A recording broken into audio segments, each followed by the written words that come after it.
भिवंडी शहराला 5 MLT पाणी पुरवठा करणारा शहरातील पर्यटन क्षेत्र म्हणून ओळखल्या जाणाऱ्या वढार तलाव याची दुरावस्था झाली असून त्याकडे पालिका प्रशासनाचे दुर्लक्ष होत असल्यानं त्यांनी कामतघर ग्रामस्थ वाराला तलाव ताब्यात घेतील असा इशारा स्थानिक नगरसेवक मनोज काटेकर यांनी महासभेत दिलाय।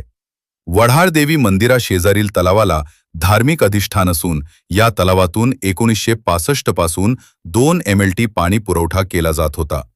त्यामध्ये वाढ करून 5 MLT पाणी पुरवठा केला जात होता, पण पाण्यामध्ये मोठ्या प्रमाणावर प्रदूषण झाल्यानं राष्ट्रीय हरित लवादानं येथील पाणी पिण्यायोग्य नसल्याचा निर्वाळा दिल्यानं येथील पाणी उपसा बंद झालाय, तर संपूर्ण तलावाच्या पाण्यावर हिरवा तवंग पसरल्यानं दुर्गंधी पसरलीये।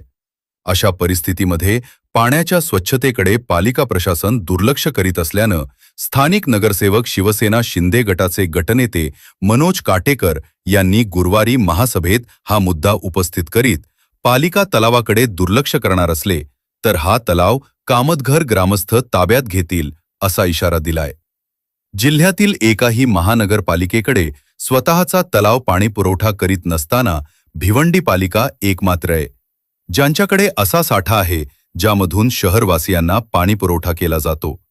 मात्र प्रशासनाच्या दुर्लक्षामुळे तलावातील पाणी हिरवेगार झाले असून परिसरात दुर्गंधी पसरत असल्याचा आरोप करण्यात आला। कामतघर ग्रामपंचायतीच्या काळात स्थानिक नागरिक तलावात मासेमारी करत होते। 1982 मध्ये नगरपालिकेत समाविष्ट झाल्यानंतर तलावाचा ताबा पालिकेकडे गेला, पण 20 वर्षापूर्वी बनवलेले संरक्षक कठडे सुद्धा तुटलेत। पण तलाव संवर्धनासाठी पालिकेकडून कोणताही ठोस खर्च केला जात नसल्याची टीका मनोज काटेकर यांनी केली असून पालिका लक्ष देत नसेल तर तलावाचा ताबा घेऊन त्याची स्वच्छता व निगा राखू असा इशारा देत त्यामधून मासेमारीचे उत्पन्न मिळवून पालिकेस सुद्धा उत्पन्न मिळवून देऊ असे स्पष्ट केले। आज भिवंडी शहर महापालिकेकडे एवढा मोठा जो 150-200 एकरमध्ये तलाव आहे, हा ठाणे जिल्ह्यातल्या महाराष्ट्रात कुठल्या महापालिकेकडे तलाव स्वतःचा उत्पन्न सोर्स नसेल। 1964 ला हा डॅमची निर्मिती झाली, म्हणजे पाणी शहराला नगर असताना शहराला पाणी मिळायला लागलं। त्यानंतर जेव्हा ती तलावातली मच्छीमारी होती, या आमच्या कामतघर गावची ग्रामपंचायत होती, त्या ग्रामपंचायत भूमिपुत्रांची जागा त्या डॅम साठी गेलेली आहे। मच्छीमारीचा व्यवसाय तो आमच्या कामतघरचे लोक करत होते। आता जसं नगरपालिका झाली 82-83 ला, महापालिकेने मच्छीमारीसह संपूर्ण तलावाचा ताबा घेतला। ठीक आहे, ताबा घेतला तर हरकत नाही, पण आजची दुरावस्था आहे महापालिकेच्या एवढ्या मोठ्या तलावाची दुरावस्था आहे आणि आम्हाला त्या ठिकाणी लाज वाटते की तलावाचे पाणी पूर्ण हिरवा झालेला आहे, घाण आहे सगळं, त्याच्यावर महापालिकेने 1 रुपया खर्च करत नाही। जी महापालिका 2 MLT पाणी जलशुद्धीकरण वराळी केंद्रात करत होती, त्याला आम्ही शासनाकडून फंड आणून 5 MLT चा सोर्स वाढवला।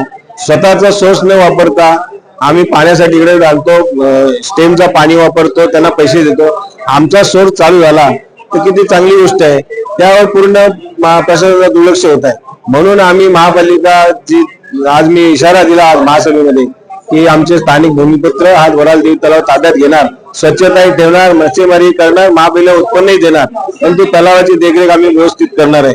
कारण महापालिका एवढं दुर्लक्ष करत आहे की त्या तलावाचं पूर्ण गटर झालेलं आहे। आज तुम्ही जाऊन प्रत्यक्ष बघा, 150-200 एकर तलावामध्ये मोठ्या प्रमाणात हिरवा पाणी झालेलं आहे, पाणी पिऊ शकत नाही। ज्या ठिकाणी भिंती तुटत आहेत, 30 वर्षापूर्वी डेव्हलपमेंट केलेली, तो पूर्ण दुर्लक्षित होते ना।